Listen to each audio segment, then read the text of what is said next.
back pain, should you sleep on the floor, on memory foam? The argument is, it comes about, Brad, that a lot of the Japanese have slept for years and years on futons on the floor, which is really a pretty unforgiving surface, right? If you are more slight of build, which a lot of the Japanese are, you're thinner and don't have as many curves, that can work for you. Sure. And we're going to show you why it doesn't work for other people. But what you're going to see here is almost a gap here because the butt holds the spine up. Yep. And so the back, in order to relax, has to actually bend and go into flexion. Yep.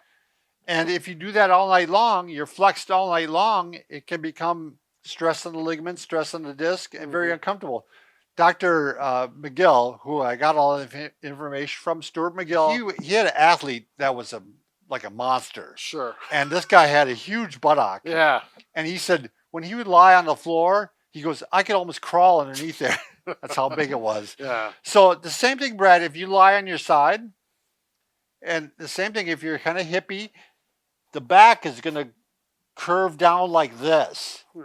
Yeah, like that.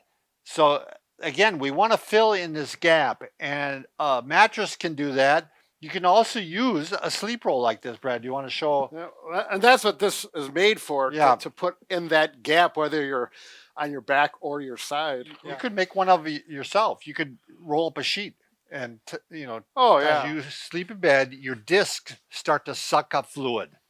And they call it imbibe. Imbibe, and then during the day, you actually put pressure on the disc, and the fluid goes back out again. The point we're trying to make is you shouldn't stay in bed too long. And you're well, I want to sleep. Yeah, that's fine, but don't. If you watch TV in bed, for 2 hours before, you're going to be sucking up during that time too. Especially if it's like a day you want to sleep in the next day. Right. You could be in bed for 10, 11 hours, and that's too long. So you really want to be careful when you get up, and we'll show you how to do that.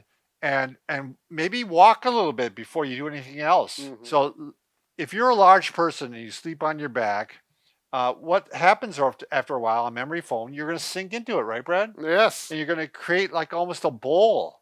Right. But the problem is, as soon as you turn, then your body is having to fight the change in position. Right. You got to get out of that hole. Yeah, it's hard on your back, and then it's got to readjust to your shape. Yeah, your shoulders, your hips. Yeah. And it takes time for that to happen because of the memory. If you're a person that doesn't change position often, which, by the way, they recommend you should, because it's easier on your joints and spine if you are moving a lot. But if you don't, you might be more comfortable with memory foam. Sure. But if you move a lot, memory foam may not be for you. Also, if you're lighter, it may not make a big difference. What I want you to do is you're going to roll like a log first off. You're going to roll the shoulders and the hips at the same time. Everything together. Yeah. But you're actually going to tighten up your spine while we do it. Tighten up, and then I'm going to roll. And get in that habit of tightening up before you roll. Right. And that'll support the spine and not give you that shock of pain when you turn. Same when you get out of bed then. You roll like a log. Yep. Onto your side. Tighten up the abdomen. Yep. And then you're going to push up. If you look at the spine, my fingers are where that gap is where we want to fill. So when we put the weight on it, this is what happens. You sink in here and you sink there. And it's now supported all along the spine. Now I can't pull my fingers Sure. out. There you go.